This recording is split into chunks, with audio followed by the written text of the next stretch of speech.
Okay, look, obviously I was not impressed with your all's performance while the sub was here, but I have been very pleased and thankful that some of you have been trying to get that stuff made up. Thank you. Okay, now here's the thing with this. So that means that there's more and more people able to go to the field trip now. So, and getting that work in is helping your grades, so it's like win-win, right? Now, test on Tuesday. Let's just say that you're one of those students who thinks, oh, I'll come to school during a 2-day week. Because next week is Thanksgiving, right? Then it'll be on classroom, just take it at home. I'm going to let everybody in here use whatever they need to use to do well on that test, okay? Just take it at home, please. Everybody good? Now, what I got to do is I got to cram a couple days worth of stuff into one, so I've cut out a lot. And I'm trying to get to the highlights here. So you have a front and back of this, right? I need to speed through this first one. I know this is not optimal. This is not the way it should go. But I'm going to try to speed through this first side so we can get to the second side. Because the second side, I think, you'll find interesting and discussion worthy and so on. And it actually might apply to our lives right now. Okay, are you ready? Are you good? Okay. World War I Homefront. How much power should we give the federal government during wartime? That's the big question. Now, when I say home front, there's a difference between the war front and the home front. The war front is where the actual fighting is taking place. Can you get that down in that first blank? Where the actual fighting is taking place. In the history of America, almost all of our wars have been somewhere else where we're fighting. So usually the home front is not where the war front is. In this war, it was in the trenches in Europe, 4,000 some miles away, right? So the home front here in America, there was no battles being fought. There was no one shooting each other, being killed. The only thing that was killing people was the Spanish flu. But on the home front, civilians were doing work that was just as important for the war in some ways as the soldiers who were fighting the battlefields. What do I mean by that? That civilians can be doing work at home that is just as important for the war as the soldiers in the battlefield. Can you take an example?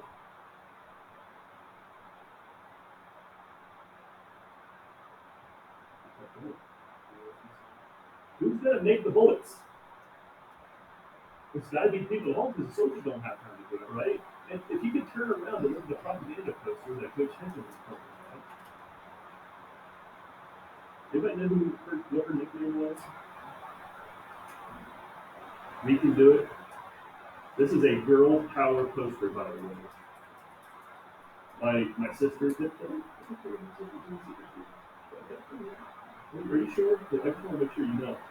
She used to have like this like up at her room there to make sure she was about to power. In World War II, we'll find out. World War II, we'll find out if women, were going to the factories to make ships. Right? Somebody's going to be at home doing that. Somebody's going to be at home making food, etc. Right? So what the people are doing at home is sometimes just as important as what's going on in the battlefield.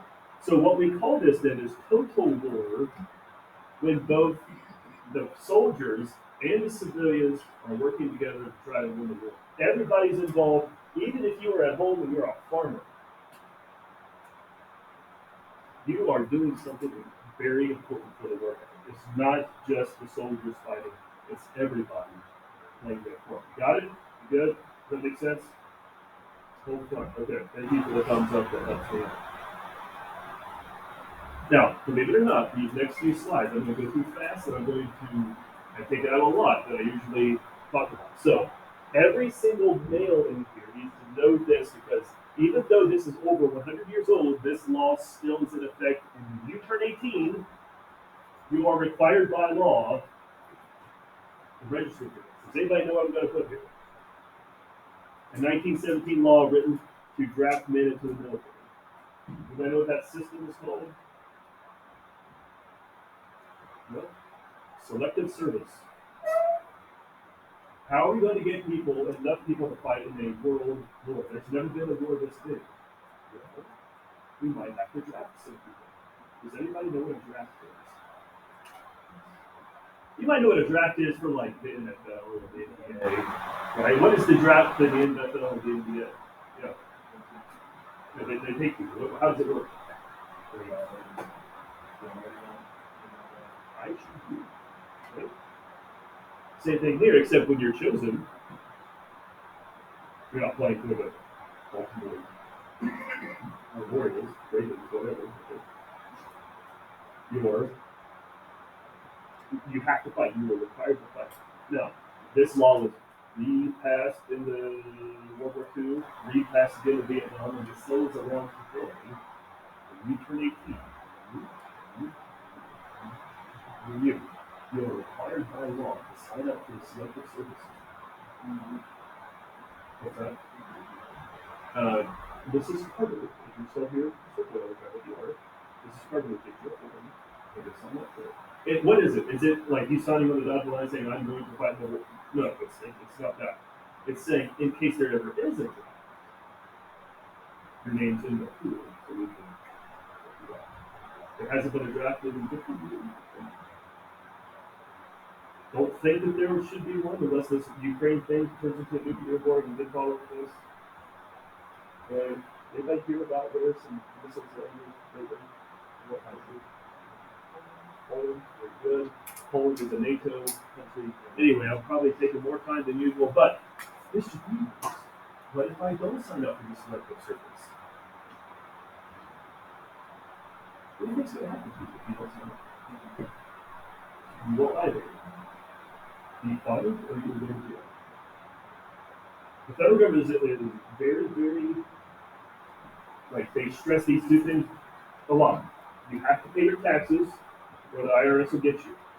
You have to sign up for the selective service system, or the federal government will come and get you. Okay? Sorry, it's just the way it is. You have a buffer time to sign up. It's like that. It's not on your day of your pay. Right.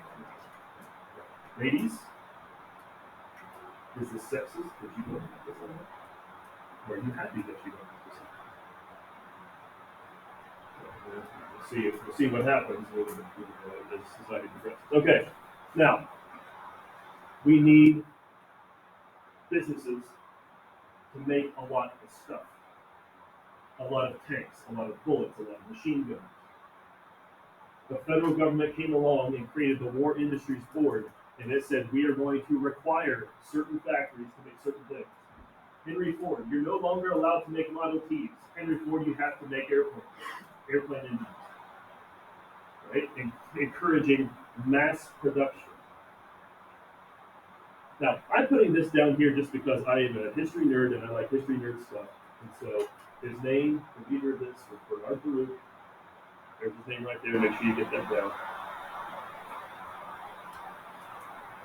But just understand, the government is now telling people, businesses, what they can and cannot make during the war. Look at this. Don't waste paper. Paper is essential. This is a propaganda poster put out by the War Industries Board telling you that you are not an American citizen. You are not patriotic if you take your paper in. What do you think they would have thought of me?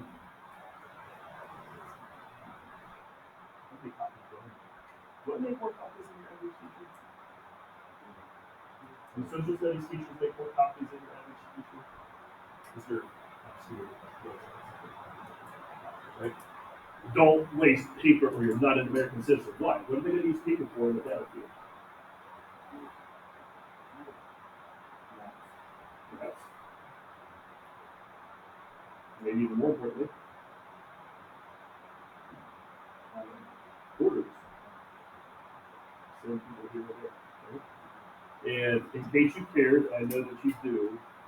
This is what Bernard Baruch looked like. He was a businessman, and Woodrow Wilson had him come up with. Okay. Next one. Food Administration and Fuel Administration. These are both government organizations that were created during this time, and some of the things they did, they required, and some of the things they did, they asked. Now, I'll talk about the Fuel Administration and what they required in just a few minutes. But let me talk about the Food Administration and what they asked for. No, let me talk about what the Fuel Administration asked for first. The Fuel Administration said, American people, we need gasoline, we need kerosene to fight the war. The soldiers need that stuff. Will you please, American citizens, we're asking you on one day of the week, Sunday, do not use kerosene to light your home, do not use kerosene to heat your home. Will you do that for us, please? Do you think the American people said yes or no? Okay, how about this? Will the American people today say yes or no? Of course not, right? I've got my rights. You can't tell me not to use gas and to heat my home, right? I mean, how hard was it to get people to wear masks? When people were not right? Back then, they said, okay, we'll do our part. On Mondays, the Food Administration asked you, please do not buy meat, please do not cook any meat on Sundays, or on Mondays. They call them meatless Mondays. Will you please not? Because on that one day, if you don't buy that meat, then that extra can go to the soldiers. And people said no soldiers. And on Wednesday, we eat wheat. Which means we make bread. Will you please, on meatless Wednesdays, don't eat wheat on Wednesdays. Don't buy it.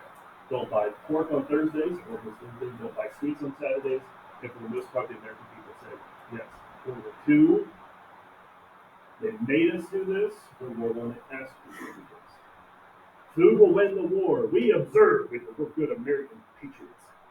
Meatless days, porkless days, wheatless days.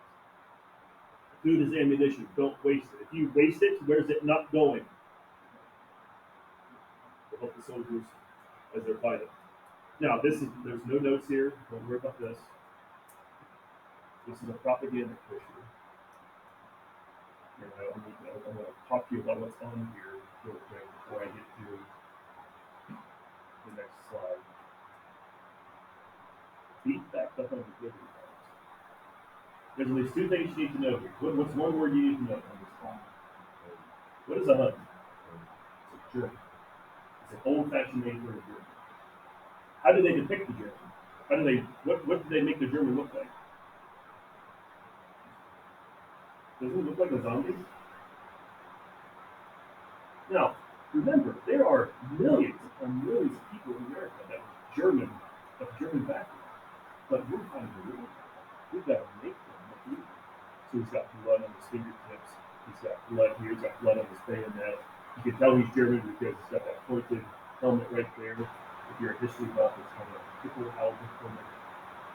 Right? And he's coming to get you. He's going to kill you. But there's one thing that you can do if you're not a soldier to help fight back the bloodthirsty Germans. And that's to do this. Does anybody know what a bond is? Something with money? Yes. What about money? Okay. It's basically an IOU. If you buy $100 worth of bonds, then the government says, thank you for the money now. We'll use the money now to fight the war. We'll give you the money back later, $100 plus.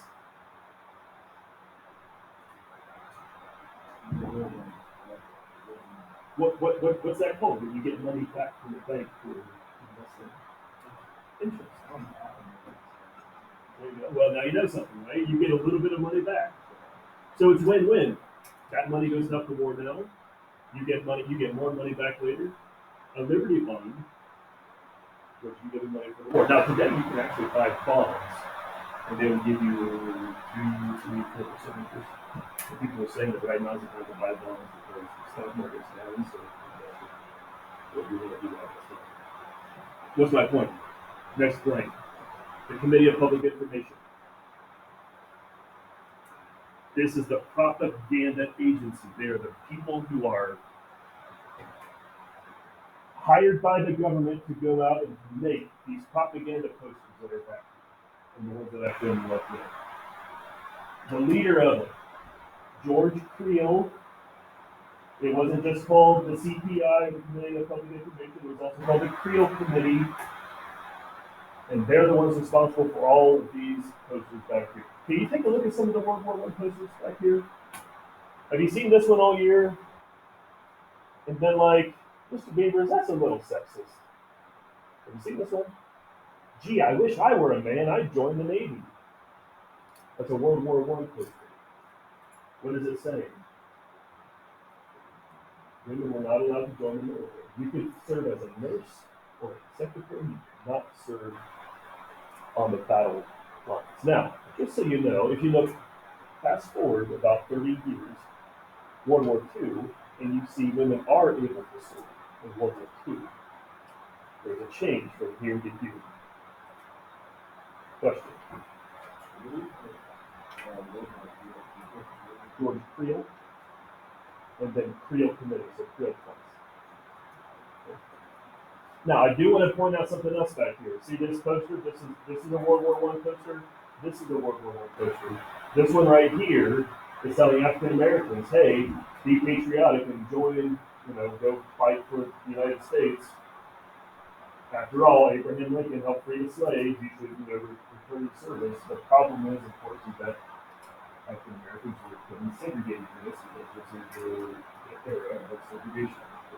But African Americans served, if not as valiantly, more valiantly than a lot of people. They got actually a group of African American soldiers called the Hellfighters that got the French War Cross, the highest honor that you could get for the war. So I just think that proves they should have equality, right? Yeah, what's that? Yeah, there's several. Most of them were World War II, and it's about this right here. The Tuskegee Airmen never lost a battle in the air. Yeah, but I think probably have some from World War I. Here's the fuel administration. We just had this just a few weeks ago, right? Do you know why we have daylight savings time? Do you know why we set our clocks back in the fall and forward in the spring? So that everybody is tired for a week, right? Well, that's the way it ends up. But that's not the purpose. The purpose of it was, and this is something that Ben Franklin said that we should do way back in the 1700s. Set the clock ahead 1 hour and win the war. How are you going to win the war? Well, you're going to extend the number of hours of daylight that are in our waking hours. So it gets earlier, it gets lighter earlier when we set our clocks back. And that is supposed to help us be more efficient with our fuel, so we don't have to waste as much fuel for lighter holes. That's it. Daylight savings time is a World War I required by the Fuel Administration. During the war, there was also anti-immigrant hysteria. There was a lot of people who said, Germany's the enemy, so we don't like Germans. Even though there was a ton of people here who were German. And so a lot of people said, oh, I'm going to change my last name so it doesn't sound so German. Like, for example, the name Smythe is a German last name. They changed it to Smith. German-sounding towns changed their names. German composers like Bach and Beethoven were not played at symphonies. And you even changed the name of foods. Lane talked about this a little bit yesterday or the day before. So let's talk about this real quick. There are some words that sound very, very German when we're talking about our food. Okay? And so that sounds too German, and so we need to change it so it sounds more American or more English or something like that. Okay, so let me give you a simple one. Does anybody know what Salisbury steak is? Like, what is, if I was to put it right in front of you, what would you be looking at?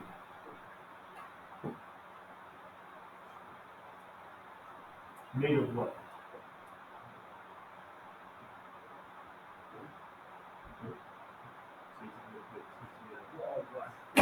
Cow. But it's not just like a ribeye, right? Salisbury steak is a beef patty with gravy in it. Got me? Follow me so far? Okay. Salisbury is a place in England. If you go with me to the 2024 on our trip, I'm going to try to take a trip over to Europe to see all sorts of stuff in London and France about where we're going to go. We'll probably go to Stonehenge. Stonehenge is on Salisbury Plain, right? It sounds like it's from a place where the Allies are, basically what I'm trying to say, right? That's when we changed the dish to. What was it called before? A beef patty. Hamburger. Right? That sounds too German because Hamburg is a city in Germany. We don't want to call it. So we're going to change it to a Salisbury city. Make sense? No, of course it's stupid, right? But, okay, let's see if you're following, if you're paying attention. Did anybody's parents make the pizza sauerkraut and use it? Why? Why did they say that you should do this? For good luck. You know where we get this from? Germany. And there is no food that sounds more German than sauerkraut. We can't hold them. It's a German phrase, so what do we call this? What is sauerkraut made of? What's the main ingredient? The main ingredient is nasty, right? Because it tastes horrible. Because it tastes awful. Right? But what's that leafy thing that is good? Not lettuce. But close to lettuce.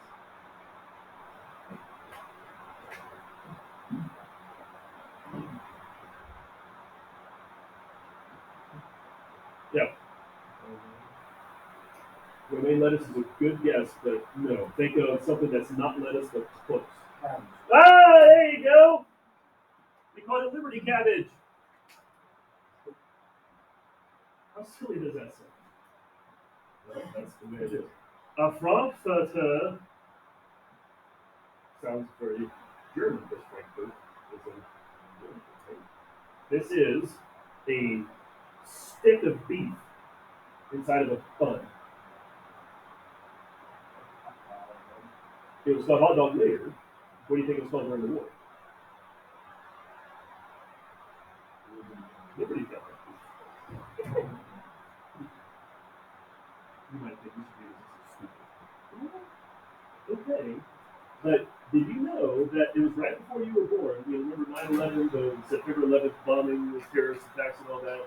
And the United States was trying to get this huge, like, coalition of world countries together to try to go fight terrorism, right? And the problem was is that France in 2002, France has always been a little bit like, we don't really want to join the United States and stuff. They're kind of like hands off with us.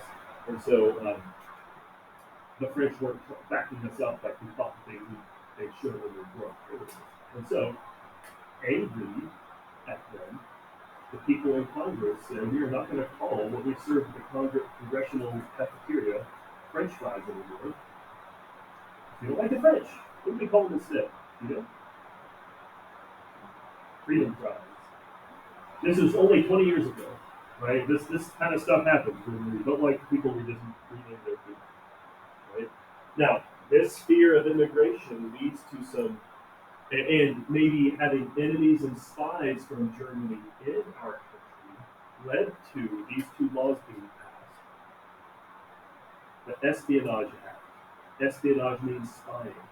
If you go to the draft office and you hand out to people who are in the line to register for the draft little pamphlets that say don't register for the draft, then you can be thrown in jail for disrupting the draft. And if you make speeches against the war, we can throw you in jail for being against the war. They call it Sedition Act. Sedition means treason. You are a traitor if you disrupt the draft or if you speak against the war. Now, what amendment did these two laws violate? What freedoms are being taken away from the Americans? Should you have the right to print something against the war if you want to? Should you have the right to make speeches against the war if you want to? And they said no. So what two rights are being taken away? Freedom of speech. And when you print something that's called, when you pass it up to people, freedom of the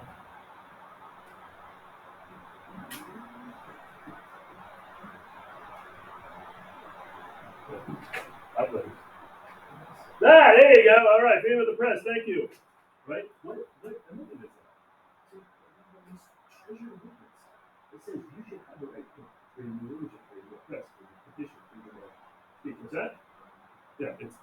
First Amendment, which is the first one of the Bill of Rights. So why in the world in the United States allowed that to happen? Why did the American people allow this to happen? You know what the answer is? Wartime necessity. We have a crisis on our hands, people. So we're gonna. You ever heard the phrase? We're gonna make a couple things to make it on it. We're gonna violate the rights of some people so that people. Okay. What else is happening? Hundreds of thousands of African Americans are moving from the south to the north to escape Jim Crow and segregation and racism, but also up here in the north, New York City, for example, there are jobs and factories about with war. And these African Americans are moving like gangbusters to northern cities. What else is happening? It wasn't the next slide.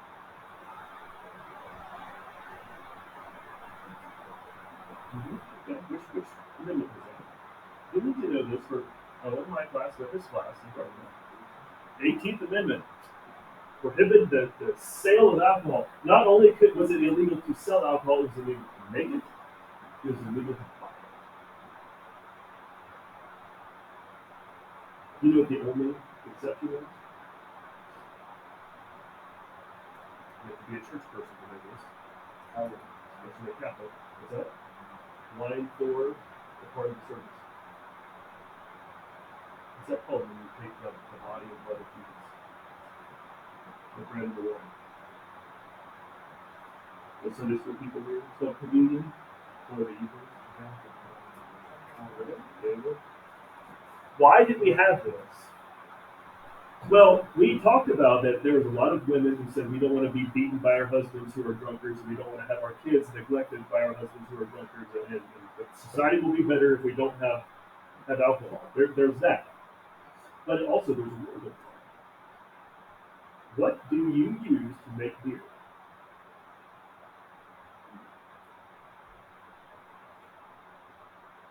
And what do we need wheat for?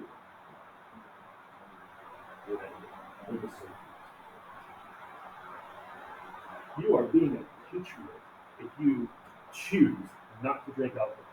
And just in case you don't choose, we're going to make it up for the minute so that you are alive.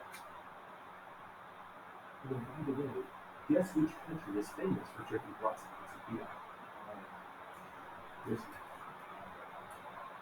In fact, the word beer comes from this language. Germany. And they're the enemy. So if you drink beer, you're like the enemy. Yeah. 19th Amendment, women's right to vote. Why do we have this? It was a gift to the women for their work. Pardon the interruption. Will Mia Foster please report to the front office? Thank you. Switch over on the back. Now this, I had to go through this. I tried to go through it fast. I probably could have gone through it faster. Sorry if I took a long time. But this next part I think is really, I think it's interesting. I don't know if you'll think it's interesting. Let me go to this right here. Are you with me, people, on the recording? I'm recording this just in case you didn't know. For all the people that are absent. Okay, we don't have to do all of this, but I want to do some. Let's go. Okay, does your first blank say that?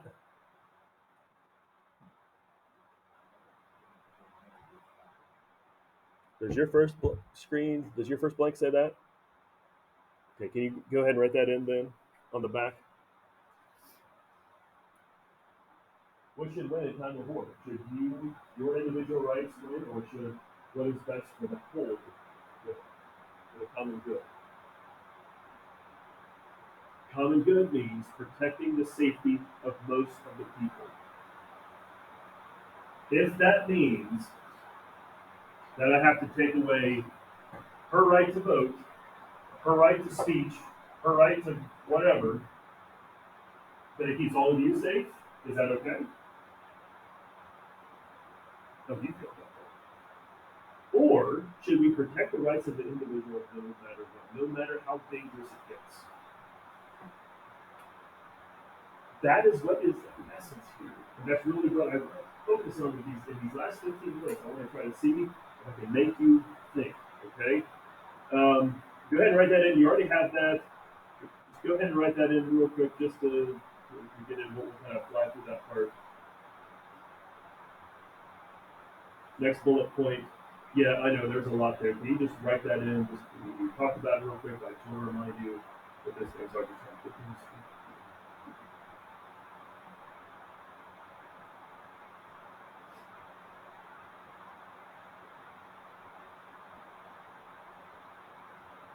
Espionage and sedition acts made it illegal to publish, distribute anything that interferes with the draft, to actually interfere with the draft itself,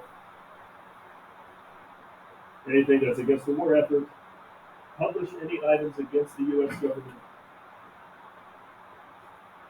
or if you speak favorably about Germany or Austria-Hungary or the Ottoman or Bulgaria, you can be thrown in jail for being espionage, spy, or sedition, or traitor. And remember, of course, Selective Service Act, men are being drafted into the war. 3 million men, in fact, were drafted into the war. Okay, that's the background. You know this already. I'm going to make sure you have that. So what is the question? And how in the world is this relevant to us today? I promise, I think there's something cool here in the next few minutes. Here's one woman in the building. See her right here standing up in front of this crowd, making a speech. She's making a speech against the war. She was a socialist. What happened to her? She got deported. She got kicked out of the country and sent to Russia. They were like, well, if you like socialists so much, so why don't you go and join them? Eugene Debs was also a socialist. He was against the war big time. Passionately against the war. Making speeches and like getting so into it that you can see veins in his head. He's about ready to pop because he's so anti-war. He made a speech in Ohio, Canton, Ohio. You know where the NFL or the NFL Hall of Fame is, right? He made a speech in that town. He got put in jail on the Sedition Act. He said, "You're a traitor for speaking out against the war." Not for making a speech. You got to go to jail. Not allowed to vote for life. He ran for president from jail. But he was murdered and got 90,000 votes. Yes, you can run for president from jail. Here he is, like he is fired up against this war, right? He says the Selective Service Act takes away our freedom. This war is unjust war. We shouldn't go fight in it. That was his perspective. I'm not saying he's right. I'm saying that was his perspective. He was very, very passionate about this. And there's his mugshot. Can I pause real quick? You know how many times I've gone to a Circleville Sheriff's website? You know that you can type in Bigway County inmates and see the mugshots of those people. And like, you know, they care about that and seeing former students in there. How many times I've seen former students on the front page of the Circleville Herald because they got arrested for doing. Can you please not be one of those people? That would be awesome. I don't think anybody will have that problem with, but I would hate to see a picture like this of one of my students. Anyway, okay. So let me give you the name of the new guy, and I promise this is getting good. Just give me a minute. This is getting good. His name was Charles Schenck. What a great name. He was the head of the Communist Party in the United States. Charged with attempting to violate the espionage act by obstructing recruiting military personnel. He would go to the draft office and while the people were in line trying to sign up for the draft, he would give them papers. And he would say, read this. This will tell you how bad and evil this war is and why you shouldn't be in the draft. You should not sign up for the draft. He was thrown in jail because he was causing insubordination in the military.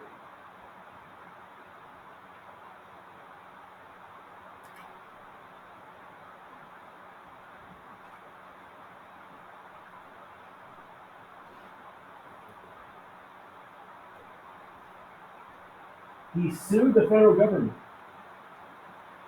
He said, I have freedom of speech. It's my First Amendment right. I can say what I want to say about this war, and you can't stop it.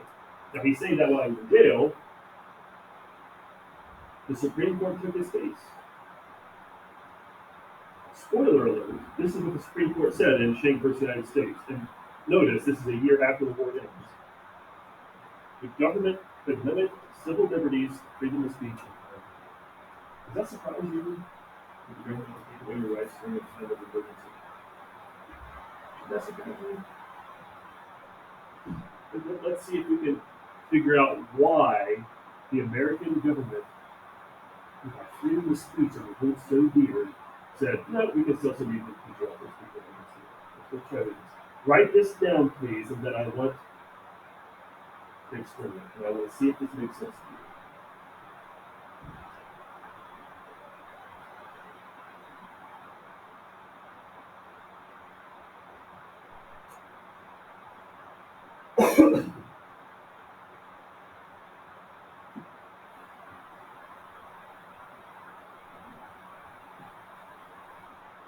Clear and present danger.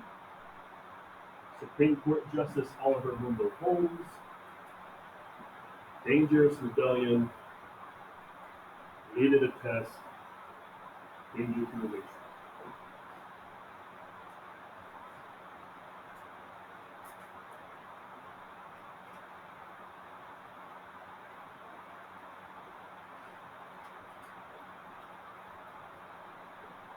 Okay, does this make sense?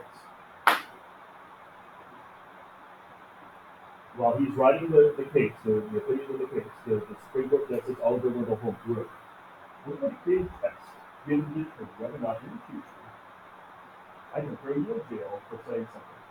I can throw you in jail for printing something. And here's the test. If your speech causes a clear and present danger." Clear meaning what? What's that?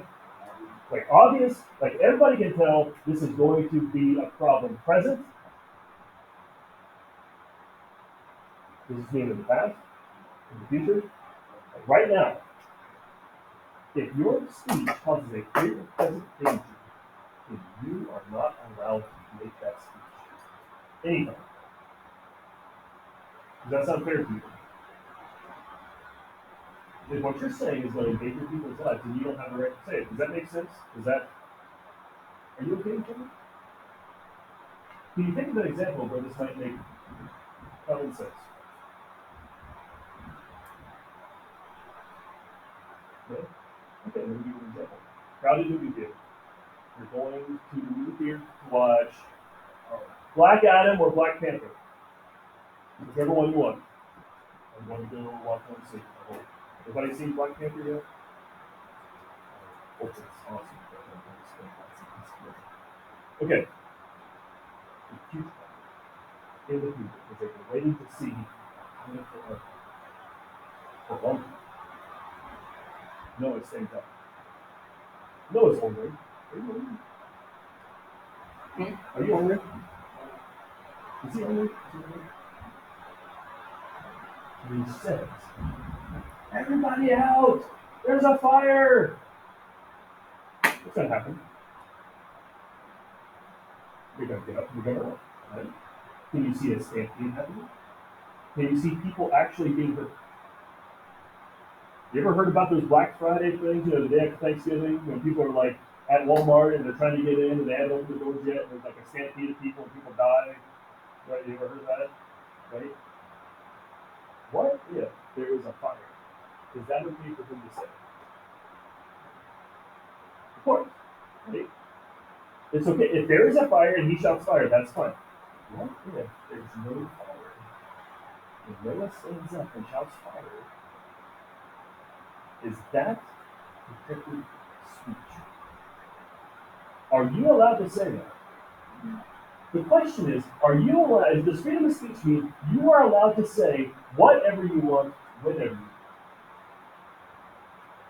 Well, the Supreme Court said, no.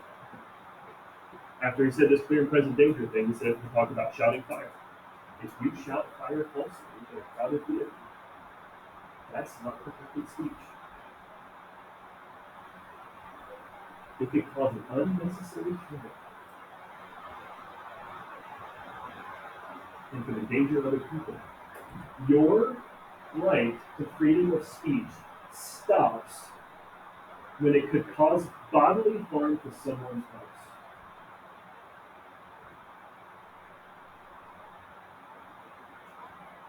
Are you with me here? Are you following me? Does this make sense to you?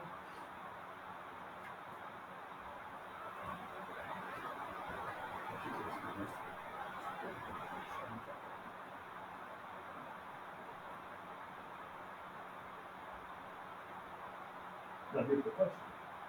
Is me blowing up during the war and telling soldiers not to sign up for the military, is that a clear and present danger?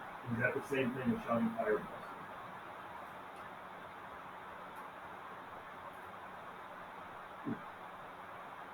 How about this? Do you have the right to say whatever you want to do? Are you allowed to swear? Are you allowed to use curse words in your everyday life? Sure, right? No, there's no like cussing police is going to come to your house and knock on your door, right? So that means then you're automatically allowed to one day stand up and say, "That's you, Mr. Peters," and walk out. I'm allowed to say whatever I want to say, whenever I want to say it, right?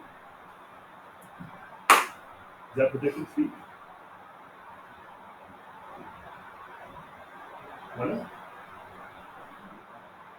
I could get mad. Does that speech cause a clear and present danger to your women? What if anybody would like to stand up and say, "That's you, Mr. Peters"? I know you've wanted to at times, some of you.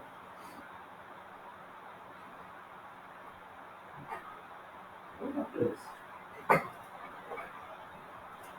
There's a bomb scare. That's what comes on the intercom and says, there is a bomb in the building. Everybody needs to shelter in their rooms. You are not allowed out of your rooms. Are you allowed to leave?